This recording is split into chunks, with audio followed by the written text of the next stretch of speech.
بسم اللہ الرحمن الرحیم باب ایام الجاہلیہ، حدیث نمبر 38 31 کل پڑھ لی تھی۔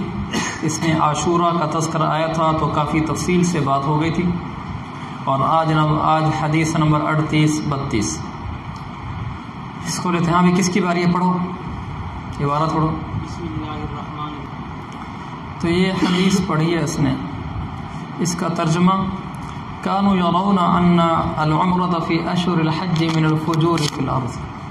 صحابہ یہ سمجھتے تھے، پہلے صحابہ نے، کون ہے کانوں کا فعل؟ ہاں، پہلے یہ لوگ یہ سمجھتے تھے کہ عمرہ اشہر حج میں زمین کا ایک بڑا گناہ ہے۔ وہ یہ سمجھتے تھے، غلط سمجھتے تھے کہ اشہر حج میں عمرہ کرنا ایک بڑا گناہ ہے زمین کا، اس دنیا میں ایک بڑا گناہ ہے۔ وَكَانُوا يُسَمُّونَ الْمُحَرَّمَ سَفَرًا، وہ محرم کا نام سفر رکھ دیتے تھے۔ یہ آپ جانتے ہیں جو انہوں نے بدلا ہوا تھا، نسیہ جو تھا انہوں نے نا مؤخر کیا ہوا تھا مہینوں کو، محرم کا نام سفر رکھ دیتے تھے، یعنی سفر اپنے وقت سے 1 مہینہ پہلے شروع ہو جاتا تھا۔ محرم سال محرم سے شروع ہوتا ہے نا، اسی محرم کو وہ کہتے تھے یہ سفر کا مہینہ ہے۔ تو اگلا مہینہ جو آتا تھا نا ربیع الاول کا، تو وہ کون سا ہوتا تھا؟ محرم کا نام وہ سفر رکھ دیتے تھے، محرم کا نام تو ہو گیا سفر، اور اگلا آئے گا نا تو وہ پھر نہیں، وہ میرے ربیع الاول ہو جاتا تھا، میرا خیال یہ ہے۔ ورنہ کم از کم اتنا مسئلہ تو ضرور ہے کہ محرم کا نام سفر رکھ دیتے تھے، یعنی سفر اپنے وقت سے 1 مہینہ پہلے شروع ہو جاتا تھا، سفر کا مہینہ ہوتا نہیں تھا اور وہ سفر ہوتا تھا۔ تو آگے وَيَقُولُونَ، اور وہ یہ کہتے تھے اذا برد، دبر لکھا ہوا ہے، یہ برا ہونا چاہیے۔ اب دیکھیں برا یبری سے بھی آتا ہے، یہ بری یبرا ہوتا ہے، یعنی زخم کا ٹھیک ہونا۔ اذا بریا دبر، چلو باریہ تو آتا ہی ہے، لیکن برا بھی دیکھنا چاہو تو دیکھ لینا، مجھے خیال نہیں ہے، ورنہ میں اس کو دیکھ لیتا۔ مطالعے کے دوران مجھے ذہن میں آیا کہ یہ بریا دبر ہے۔ جب زخم کا نشان ٹھیک ہو جاتا تھا، دبر کہتے ہیں اس نشان کو جو اونٹ کی پیٹھ پر ہوتا ہے، جیسا کہ عمدۃ القاری میں لکھا ہے، وہ افل اثر، اور جب نشانات مٹ جاتے تھے، یعنی لوگ جب آتے تھے عمرہ کے لیے تو اونٹوں کے نشان، ان کے لوگوں کے اپنے پاؤں کے قدموں کے نشان یہ مٹ جاتے تھے۔ حلت العمرۃ لمن اعتمر، عمرہ کرنے والوں کے لیے عمرہ حلال ہو جاتا تھا۔ تو وہ کہتے تھے کہ جب اونٹ آئے حج کرنے کے لیے، عمرہ کرنے کے لیے لوگ تھے نا، تو اونٹ کے اوپر مسلسل پالان رکھنے کی وجہ سے تو زخم کے نشان بن جاتے ہیں، اور پھر وہ راستے کچے تھے تو پاؤں کے نشانات بھی ہوتے تھے۔ تو انہوں نے یہ جملہ ایک مشہور کا رکھا تھا کہ جب زخم کا نشان ٹھیک ہو جائے اور پاؤں کے نشانات مٹ جائیں تو پھر عمرہ کرنا حلال ہو جاتا ہے۔ نیچے حاشیے میں لکھا ہوا ہے وَكَانَ ذَلِكَ الْبَرْءُ يَبُرْءُ وَالْعَفْوُ غَالِبًا بَعْدَ انسلاخ سفر، زخم کا یہ ٹھیک ہو جانا اور نشانات کا یہ مٹ جانا یہ عام طور پر سفر کے مہینے کے جانے کے بعد ہوتا تھا۔ تو چونکہ مشہور یہ تھا کہ جب سفر چلا جائے تو پھر وہ چلا جاتا تھا، وہ پھر پیچھے مہینہ ہی بدل دیتے تھے، کہتے تھے بس اب سفر چلا گیا، سمجھو وہ چلے گئے نشانات۔ رسول پاک صلی اللہ علیہ وسلم تشریف لے اور آپ کے صحابہ بھی 4 تاریخ کو حج کا احرام باندھ کر، حج محلینا ای مربینا، حج کا احرام باندھ کر وہ 4 کو پہنچے، یعنی 4 ذی الحجہ کو پہنچے۔ وَأَمَرَهُمُ النَّبِيُّ أَن يَجْعَلُوهَا عُمْرَةً، جب آپ صلی اللہ علیہ وسلم 4 کو پہنچے تو کون سی تاریخ بنے گی؟ یہ 4 کون سی ہوگی؟ ذی الحجہ کی، ذی الحجہ کی 4 کو پہنچے تو آپ نے صحابہ کو حکم دیا کہ وہ اس احرام کو عمرہ بنا لیں۔ اور یہ جو انہوں نے آئے ہوئے تھے اس دفعہ، انہوں نے کہا یا رسول اللہ کون سا حلال ہونا؟ آپ نے فرمایا پورا حلال ہونا، کیونکہ جب آدمی احرام کھولتا ہے نا، عمرہ کر لیا، احرام کھول دیا تو پھر آدمی حلال ہو جاتا ہے۔ تو اس پر آپ صلی اللہ علیہ وسلم نے فرمایا پوری طرح حلال ہو جانا، اس لیے کہ حاشیے میں لکھا ہوا ہے، صحابہ نے پوچھا الکواکب الدراری کے حوالے سے یا رسول اللہ کون سی چیز ہمارے لیے حلال ہوگی؟ آپ نے فرمایا سب چیز حلال ہو گئی جو محرم پر حلال ہوتی ہے، یہاں تک کہ جمع بھی، کیونکہ احرام کی 2 قسمیں ہیں، ایک اس کو کہتے ہیں تحلل اصغر اور تحلل اکبر۔ تحلل اصغر جس میں آدمی احرام کی سب بنیاں ختم ہو جاتی ہیں سوائے جماع کے، اور تحلل اکبر میں ساری ہوتی. تو آپ نے فرمایا سارا کا سارا حلال ہونا، ان ساری پابندیاں ختم ہو گئی. آپ پہنچے تھے 4 ذی الحجہ کو، آپ نکلے کب تھے مدینہ منورہ سے، اس میں اختلاف ہے، لیکن راجح یہ ہے کہ آپ 25 ذی القعدہ کو نکلے تھے، اور وہ مہینہ اس سال 29 کا تھا. تو 25 کو نکلے تھے آپ، 5 دن اس مہینے کے ہو گئے، اور چوتھا دن یہ پہنچا تھا، یعنی آپ 9ویں دن چاشت کے وقت پہنچے تھے مکہ مکرمہ میں. تقریباً کوئی دن کو 10-11 بجے کا وقت تھا، اور آپ نے بیت اللہ شریف سے تھوڑا سا دور اپنا پڑاؤ ڈالا ہوا تھا. یہ تقریباً کوئی موجودہ جو قبرستان ہے جنت المعلا کے قریب جگہ بنتی ہے. چلیں بھی آگے اگلا ساتھی پڑھے ہوئے. یہ حدیث اس نے پڑھی ہے، تو اس حدیث میں ہے حدثنا سعید بن مسیب عن ابیہ عن جدہ. اچھا، اس میں 2 باتیں ہیں. ایک تو لفظ مسیب کے بارے میں ہے، یہ نا عام طور پر اس کو لوگ مسیب پڑھتے ہیں، سعید بن مسیب. یہ ایک تو بالکل مرجوع ہے. دوسرا بات تو یہ بھی سمجھتے ہیں کہ مرجوع بھی نہیں ہے، غلط ہے، لیکن بعضوں نے کہا کہ نہیں، بعض لوگوں نے اسے مسیب پڑھا ہے، کسی خاص جگہ والوں نے، غالباً کوفی تھے یا بصری تھے، کوفی یاد پڑتا مجھے کہیں پڑھا تھا، وہ اس کو صرف زیر دیتے ہیں، ورنہ جمہور محدثین کے سب اس کو زبر ہی پڑھتے ہیں. لہذا سعید بن مسیب لفظ ہے، یہ یاد رکھنا، سعید بن مسیب. آگے عن ابیہ عن جدہ، یہ سند معروف ہے، کثرت سے آتی ہے حدیثوں میں، جیسے بحث بن حکیم عن ابیہ عن جدہ، سعید بن مسیب عن ابیہ عن جدہ. جہاں بھی یہ سند آئے گی عن ابیہ عن جدہ، 2 ضمیر آتی نا، ایک ابیہ میں ضمیر اور ایک جدہ میں ضمیر. ہمیشہ یہ دونوں ضمیروں کا مرجع پہلا راوی ہوگا. یعنی سعید بن مسیب میں سعید ہے نا، تو عن ابیہ کی ضمیر بھی سعید کی طرف جائے گی، عن جدہ کی ضمیر بھی سعید کی طرف جائے گی. یعنی سعید بن مسیب نے اپنے والد سے، ان کے والد مسیب نے سعید کے دادا سے روایت کیا، سوائے ایک سند کے عمرو بن شعیب عن ابیہ عن جدہ. وہاں ایسا نہیں ہے. عمرو بن شعیب عن ابیہ، عمرو بن شعیب نے اپنے والد سے روایت کی، عن جدہ ان کے والد نے اپنے دادا سے روایت کی. یعنی عن جدہ سے مراد شعیب کا دادا، نہ کہ عمرو کا دادا. سمجھ گئے اس بات کو؟ اچھا آگے، جاء سیل فی الجاہلیۃ فقصا ما بین الجبلین. زمانہ جاہلیت میں ایک سیلاب آیا، اس نے دونوں پہاڑوں کے درمیان کو بھر دیا. دونوں پہاڑوں کے درمیان بھر دیا کیا مطلب؟ پانی سے مکہ کے اندر جو دونوں طرف کے پہاڑ تھے درمیان میں پانی ہی پانی ہو گیا. سفیان کہتے ہیں وَيَقُول، اس یقول کا فعل کون ہے؟ عمرو. اوپر ہے کان عمرو بن دینار، یقول کا فعل عمرو ہے. سفیان کہتے ہیں کہ عمرو کہتے تھے، اس لیے یقول کا مرجع عمرو اس لیے ہوگا. ویسے تو اس کے اور کئی طریقے ہیں، لیکن پیچھے سند دیکھنا، حدثنا سفیان قال کان عمرو یقول حدثنا شعیب. تو نیچے بھی پھر کہہ رہا ہے قال سفیان. تو سفیان تو جس سے سن رہا ہے اسی کے بارے میں کہے گا. سفیان نے سنا ہے عمرو بن دینار سے، تو سفیان کہتے ہیں کہ عمرو بن دینار کہا کرتے تھے ان ھذا الحدیث له شأن، اس حدیث کا ایک لمبا قصہ ہے، یعنی جس میں پورا واقعہ بیان ہوتا ہے کہ سیلاب آیا تھا اور پھر بہت زیادہ پانی بہہ گیا. اچھا آگے سیلاب آتے رہتے ہیں. سیلاب ابھی اس میں بھی آیا تھا، ابھی موجودہ حکومتیں جو چل رہی ہیں، مثلا میری مراد یہ ہے کہ آج سے کوئی 60-70 سال پہلے بھی آیا تھا. اس کی وہ ویڈیو بھی ملتی ہے، تصویر بھی. آل سعود کی حکومت تھی غالباً، جب وہ نہ پورا بھر گیا پانی سے حرم شریف. یہ میں نے اس لیے بات کی ہے، بعض لوگ دین کی حقانیت کو زہر کی آنکھوں سے سمجھنا چاہتے ہیں، یہ ٹھیک نہیں ہے. وہ کہتے ہیں بیت اللہ اور اس پانی سیلاب آ گیا، یہ کیسے ہو گیا؟ تو بیت اللہ میں تو سیلاب تو اللہ کی طرف سے عذاب ہوتا ہے، بیت اللہ میں کیسے آ گیا؟ یہ دنیا ہے بھائی. یہاں تو یہاں تک ہوا ہے، تاریخ میں لکھا ہے آسمان سے بجلی گری، روضہ رسول پر گری، اور جو کمرہ تھا نیچے وہ جل گیا بجلی گرنے سے.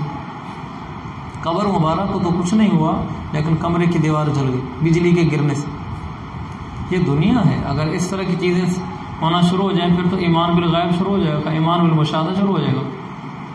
تو بعض لوگ اس طرح کی باتوں کو دلیل بناتے ہیں اسلام کے حقانیت کے لیے. مثلا بعض لوگ یہ کہتے ہیں جی مسواک کے اوپر مکھی کبھی نہیں بیٹھتی.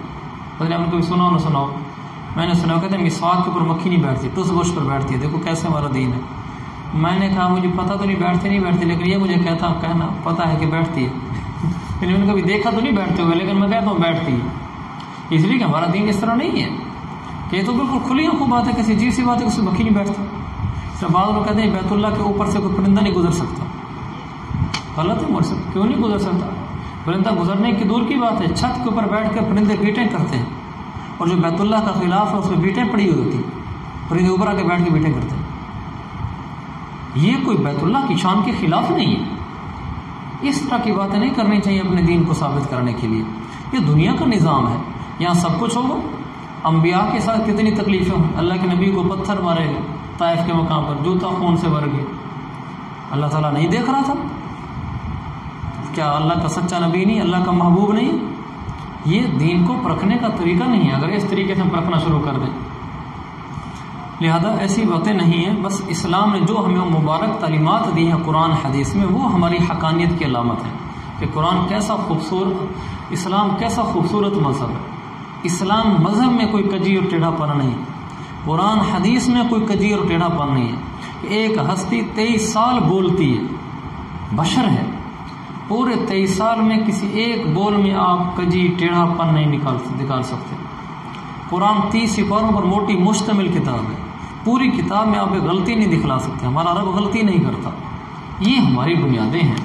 اسلام کی تعلیمات خوبصورت ہیں، وہ دنیا اور آخرت کی زندگی کی کامیابی کی ضامن ہے۔ یہ خوبصورت ہمارا پیغام ہے کہ اسلام پہ چلنے والا رسوا ہو جائے، یعنی اسلام پہ چلنے پہ ناکامی ہے، یہ نہیں ہو سکتا۔ امتحان آزمائش علیحدہ ہے، تو اس طرح کی باتیں نہ ہوں۔ آگے حدثنا ابو نعمان، پڑھو بھی اگلا ساتھی۔ اچھا پیچھے وہ آیا تھا جو لغوی لفظ اس کو کواکب الدراری میں دیکھنا چاہیے، جیسے پیچھے اذا بارت دبر تھا، میں نے کہا تھا اس کو دیکھیں گے، اذا باریہ دل میں آ رہا ہے کہ اذا باریہ ہونا چاہیے، چونکہ نیچے بھی لکھا ہے نا وکان ذالک البرء یا البرء، وہاں بھی حمزہ سے لکھا ہے۔ اس طرح کے الفاظ ملیں گے۔ الکواکب الدراری شروع ہے اربع میں سے، جو وہ شرح ہے جس کا تعلق لغت کے ساتھ۔ آگے پڑھو بھی اگلی حدیث جی، پڑھو بھائی۔ قبیلے میں سے تھی، اس کا اوپر والی حدیث میں قال سفیان ویقول، حاشیہ میں لکھا ہے عمر، یہ تسامو ہے، عمر نہیں ہے، یہ عامر ہے، کیونکہ بس سند میں عمر ابن دینار ہے۔ اور نیچے والی سند میں قال دخل ابو بکر علی امرأۃ من احمس، قبیلہ احمس کی ایک عورت تھی جس کو زینب کہا جاتا تھا، یعنی اس کا نام زینب تھا۔ تو حضرت ابو بکر نے ان کو دیکھا، وہ بات نہیں کر رہی تھی، تو آپ نے پوچھا تم بولتی کیوں نہیں ہو؟ قالوا حجت مسمتۃ، کیا مطلب؟ ہاں، اس نے حج کرنا ہے خاموشی کی حالت میں۔ اس زمانے میں لوگ منتیں مانتے تھے کہ ہم بالکل خاموش ہو کر حج کریں گے، یہ اس کو عبادت سمجھتے تھے۔ تو آپ نے اس عورت سے کہا، یعنی صدیق اکبر رضی اللہ عنہ نے کہا فإن هذا لا يحل، ہمارے مذہب اسلام میں یہ بات حلال نہیں ہے کہ کوئی آدمی اس کو عبادت سمجھ کر خاموشی کو حج کے اندر نظر مان کر آ جائے، یہ زمانہ جاہلیت کا عمل ہے۔ تو پھر وہ عورت بولنے شروع ہوئی، تو پھر اس عورت نے پوچھا کہ آپ کون ہیں؟ اور وہ صدیق نے اپنے آپ کو چھپانے کے لیے کہا امرؤ من المہاجرین، ایک مہاجری آدمی ہوں۔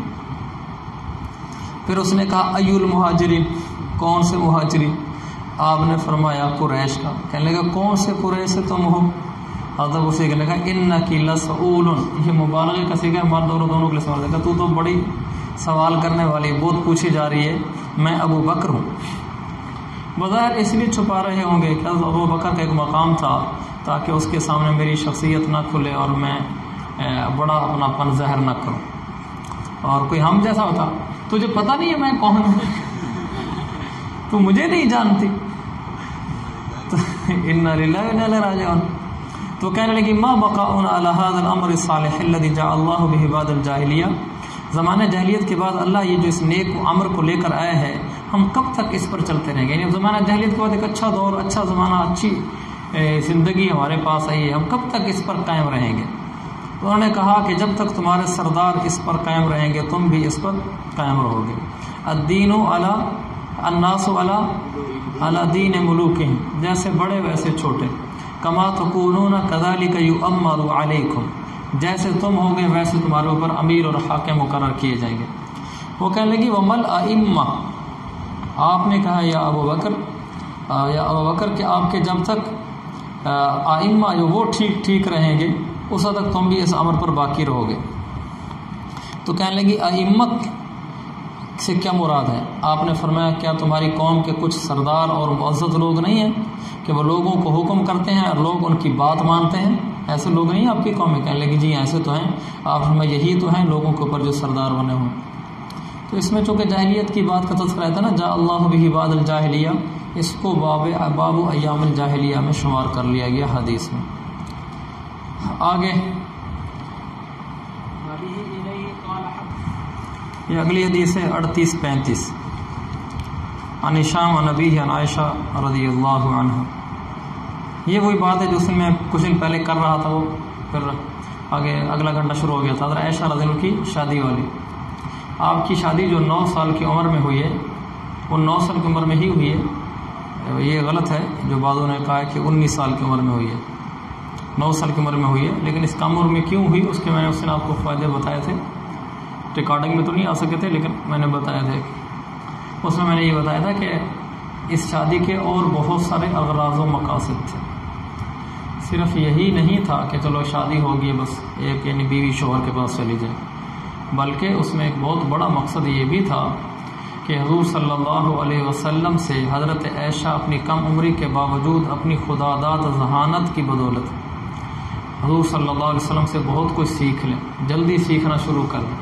ابو بکر صدیق ان کی اس فراست کو بھانپ گئے تھے، اس لیے انہوں نے اللہ کے نبی کے پاس رخصتی کر کے بھیج دیا۔ پھر انہیں چھوٹی عمر میں اللہ کے نبی سے اتنا زیادہ سیکھا کہ بعد بڑی عمر والے بھی نہیں سیکھ سکے، کہ صحابہ میں سب سے زیادہ حدیث کی روایتیں مردوں میں سے حضرت عائشہ کی، عورتوں میں سے حضرت عائشہ کی ہیں، اور بہت سارے مرد صحابہ سے زیادہ حدیثیں حضرت عائشہ کی، بہت سارے مرد صحابہ سے زیادہ حدیثیں۔ مجھے یاد ہی پڑتا ہے دوسرے نمبر پہ ان کی حدیثیں، پہلے نمبر پہ حضرت ابو ہریرہ کی ہیں اور دوسرے نمبر پہ حضرت عائشہ کی، اور تقریباً 2200 سے زیادہ حدیثیں ہیں۔ ہزاروں حدیثیں یاد کر لینا اتنی چھوٹی عمر میں یقیناً ایک بہت بڑی فضیلت کی چیز بھی ہے اور بہت بڑی خداداد صلاحیت کی علامت بھی ہے۔ تو اب دیکھیں یہ حدیث بھی حضرت عائشہ سے، اور وہ واقعہ بھی ایسا بیان کر رہے ہیں جو گھر سے متعلقہ ہے۔ تو حضرت عائشہ نے اس طرح بہت سارا دین سیکھا جو امت تک پہنچا ہے۔ حضرت عائشہ کہتے ہیں قالت اسلمت امرأۃ سودا، ایک عورت جو کالے رنگ کی تھی، لبعض العرب یعنی کسی عرب قبیلے کی وہ باندھی تھی، تو وہ مسلمان ہو گئی۔ نیچے لکھا ہوا ہے لم تسمى قسطلانی، اس کا نام مذکور نہیں ہے، یعنی کہیں ملا نہیں نام کہ اس کا نام کیا تھا۔ محدثین کی تحقیق دیکھو، لفظ آگے نا کہ ایک عورت مسلمان ہے، تو اس کی تحقیق میں پڑھ جاتے کون عورت تھی، کیا نام تھا، کہاں سے آئی، تو چونکہ دوسری روایات سے بھی یہ نہیں نام مل سکا، تو اسی لیے پھر لکھتے ہیں لم تسمى، اس کا نام مذکور نہیں ہے۔ وکان لها حفش فی المسجد، مسجد میں اس کا چھوٹا سا جھونپڑا سا تھا، اس نے مسجد میں آ کر وہی مسجد نبی میں اس نے جھونپڑی ڈال لی، چونکہ وہ مسافر تھی، پردیس میں تھی۔ قالت فکانت تأتینا فتحدث عندنا، حضرت عائشہ فرماتی ہیں ہمارے پاس آ کر بیٹھتی تھی، کیونکہ ادھر ہی حضرت عائشہ کا گھر ہے، ادھر ہی مسجد نبی ہے۔ اللہ آپ سب کو، مجھے بھی پھر دکھلائے، آپ کو بھی بار بار دکھلائے۔ مسجد نبوی اور حضور صلی اللہ علیہ وسلم کا حجرہ مبارکہ یہ آپس میں ملے ہوئے ہیں، یعنی اگر حضرت عائشہ کے کمرے سے گھر سے کوئی باہر نکلے تو آگے مسجد ہے سیدھی، تو وہ چونکہ ساتھ ساتھ ہی تھے، گویا کہ مسجد نبوی گویا کہ صحن ہے حضرت عائشہ کے گھر کا، یعنی یوں سمجھیں اس طرح ساتھ ہے۔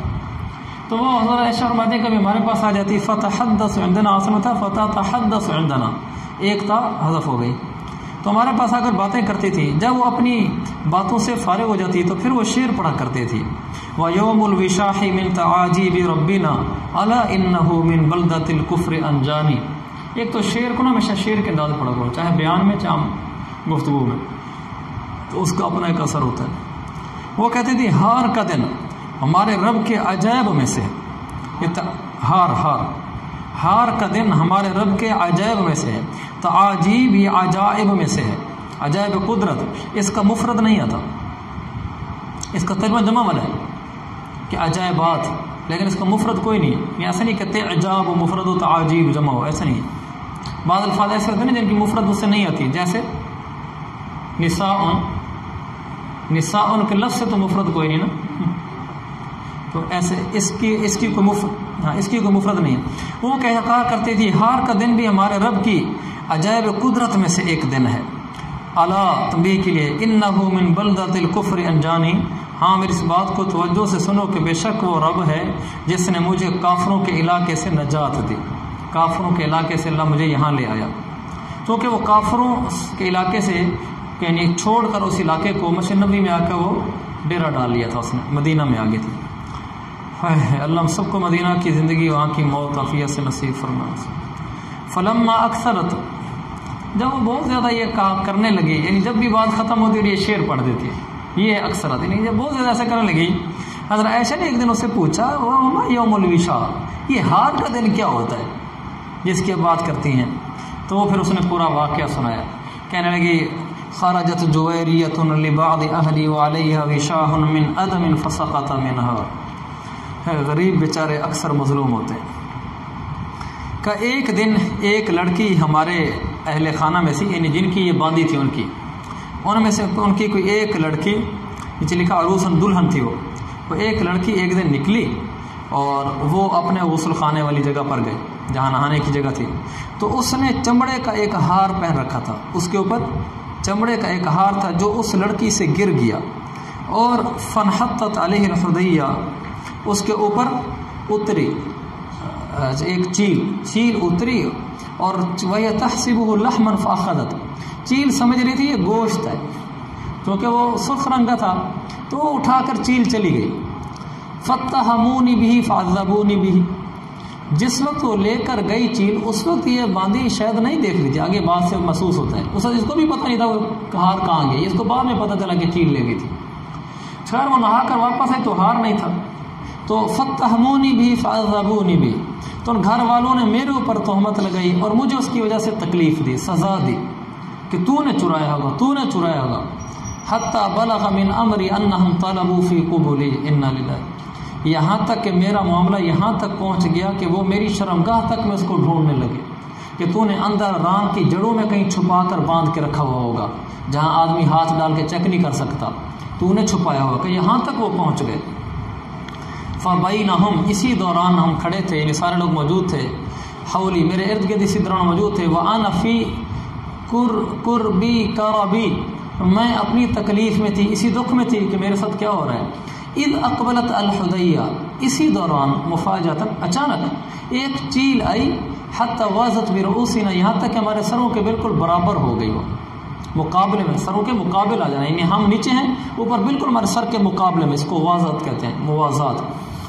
ثم القته، پھر اس نے اوپر سے نیچے وہ ہار پھینکا، فاخذوه، تو ان لوگوں نے اٹھا لیا، فقلت لهم، تو پھر میں نے انہیں کہا تھا، هذا الذي اتهمتموني به، یہ ہے وہ چیز جس کی تم میرے اوپر تہمت لگا رہے تھے، وانا منه بريئة، حالانکہ میں اس سے بری تھی۔ تو اب ان کو بھی پتہ چل گیا کہ چیل لے کر گئی تھی، اس نے گوشت سمجھ کر اٹھایا ہوگا، ان کو بھی پتہ چل گیا۔ اس حدیث میں بڑے دروس ہیں، بڑی چیزیں ہیں۔ میرے دل میں کبھی کبھی آتا ہے اللہ تعالیٰ مجھ پلیز سے یہ پاک کام لے لے۔ ہم احادیث تو پڑھتے ہیں لیکن احادیث میں عملی پیغامات کیا ہیں؟ جیسے یہ حدیث بظاہر ایک واقعہ ہے لیکن اس حدیث میں بہت کچھ چھپا ہوا ہے، جس کو حافظ ابن حجر نے فتح الباری میں لکھا بھی ہے، اور کل کے سبق میں بتاؤں گا بھی صحیح انشاءاللہ۔ اس طرح اور بھی بہت ساری حدیثیں ہوتی ہیں جن میں بہت کچھ ہوتا ہے، جیسے اوپر والی بات تھی، اس نے بہت زیادہ سوال کرنے شروع کر دیے تو اس کو اچھا نہیں سمجھا، اور حضرت ابوبکر نے اپنا نام چھپانا چاہا، یہ بھی ایک درس ہے حدیث کا، لکھا ہوا نہیں ہے کہ انہوں نے اپنا نام کیوں چھپانا چاہا، تو اپنے بڑے پن کو بچانے کے لیے، چھپانے کے لیے۔